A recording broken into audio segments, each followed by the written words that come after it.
The village of Sainte-Mère-Église nestled peacefully in the heart of France. Rolling hills, blanketed in vineyards, stretched as far as the eye could see.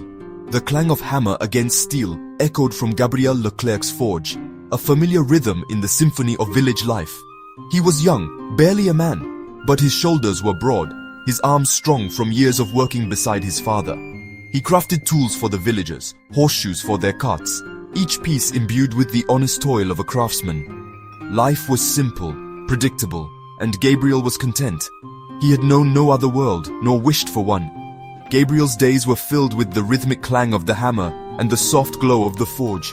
He would rise before the sun, the air still crisp with the remnants of night. The scent of wood smoke and baking bread would soon fill the air as the village stirred to life.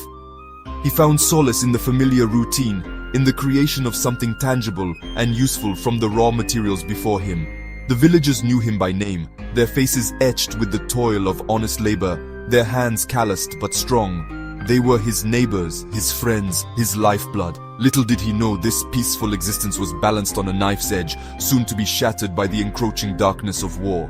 Evenings were spent in the warm embrace of the village tavern. The air, thick with the aroma of ale and pipe smoke, buzzed with the chatter of villagers. He would sit beside his childhood friend, Annalise, her laughter as bright as the fire that crackled in the hearth. Her father, the village miller, was a giant of a man with a booming laugh and a heart of gold. They would share stories, sing songs, and dream of futures entwined like the ivy that climbed the stone walls of their homes. It was a simple life, but it was theirs. The 30 Years' War, a tempest raging across the continent, felt a world away.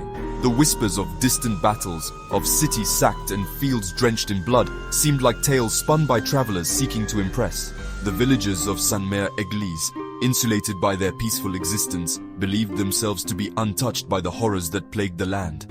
They clung to the naive hope that the war, like a summer storm, would pass them by. But fate, it seemed, had other plans. The first sign of trouble came with the setting sun.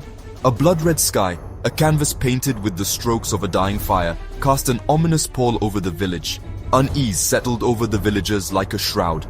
The familiar sounds of laughter and chatter were replaced by hushed whispers and anxious glances. Even the birdsong seemed to cease, as if nature itself held its breath in anticipation of the coming storm. The idyllic peace of Sainte-Mère-Église was about to be shattered, its innocence forever lost. A rider appeared on the horizon, his silhouette a dark spectre against the fiery backdrop. He rode with a desperate urgency, his horse's flanks lathered and heaving. As he drew closer, the villagers could see the fear etched on his face, his eyes wide with terror. He brought with him the chilling news that had swept across the countryside like a wildfire.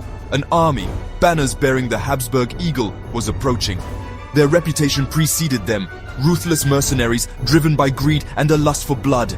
Terror gripped the hearts of the villagers, squeezing the air from their lungs. Panic erupted, a wave of fear washing over the once peaceful village. Mothers clutched their children, their faces pale with terror. Men, their hands shaking, desperately tried to organize a defense, but it was too late. The enemy descended upon Sainte-Mère-Église like wolves upon a flock of sheep. The air filled with the screams of the dying, the clash of steel, the crackle of flames as homes were put to the torch. The idyllic tapestry of village life was ripped apart, replaced by a scene of unimaginable horror. Gabriel watched in horror as his world crumbled around him.